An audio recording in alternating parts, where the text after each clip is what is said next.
BC population 56.33%, ఓసీలు 15.79%. మరి అదేవిధంగా మేము చేసిన ఈ సోషియో ఎకనామిక్ సర్వే ప్రకారం మరి మైనారిటీ పాపులేషన్ సుమారు 13%. నేను మీకు ఏం మనవి చేస్తున్నానంటే స్పీకర్ సార్, ఒకటి ఈ ఎక్సర్సైజ్ అయితే అధికారులు మరి చాలా సిస్టమేటిక్గా ప్లానింగ్ డిపార్ట్మెంట్ ద్వారా రాష్ట్ర వ్యాప్తంగా చేయడం జరిగిందో, ఎస్, మా లెక్కల ప్రకారం రాష్ట్ర జనాభా 3,70,00,000. 3,70,00,000లో 3,54,00,000 మందికి ఇండివిజువల్ సర్వే జరిగింది.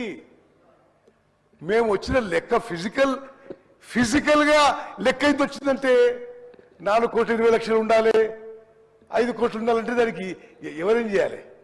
ఇది సిస్టమేటిక్గా మొత్తం రాష్ట్రంలో ప్రతి ఇంటికి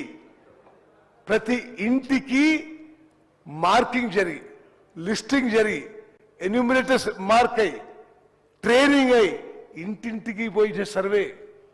మరి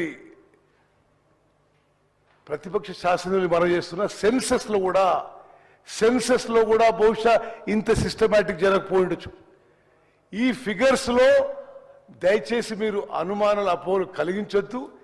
మా ప్రభుత్వం సోషల్ జస్టిస్ పక్షాన, ప్రత్యేకంగా బీసీలకు సోషల్ జస్టిస్ చేయడానికి పూర్తిగా కట్టుబడి ఉన్నాము. రిజర్వేషన్స్ ఎంత పర్సెంటేజ్ చేయాలి తప్పనిసరిగా ఈ శాసనసభలో తీర్మానం చేసి పార్లమెంట్ పంపిస్తాం. మీరు షెడ్యూల్ 9లో పెడతాడు పెట్టండి. మరి దయచేసి మా ప్రభుత్వం తరఫున కాంగ్రెస్ పార్టీ పక్షాన మేము సిన్సియర్ ఉన్నాము, కమిటెడ్ ఉన్నాము. దయచేసి మీరు మా కమిట్మెంట్, మా సిన్సియరిటీ డౌట్ చేయవద్దు, ప్రజల్లో అనుమానాలు పెట్టొద్దని చెప్పి నేను మనం చేస్తున్నా. స్పీకర్ సార్, నేను మళ్ళా ఇంటర్వ్యూని అయితే అవసరం ఉంటే కానీ this is a massive meticulous systematic exercise. స్వతంత్ర భారతదేశంలో ఏ రాష్ట్రంలో, బీజేపీ పాలించిన ఏ రాష్ట్రంలో చేయలే. శంకర్ గారు, మీరు నరేంద్ర మోదీకి సలహా ఇవ్వచ్చు కదా, మొత్తం భారతదేశంలో చేయొచ్చని. మరి చేస్తలేరు వాళ్ళు. మరి 10 ఏళ్ల పాటు వాళ్ళు పరిపాలించారు, వాళ్ళు చేసినరా? వాళ్ళు చేయలేదు. మేము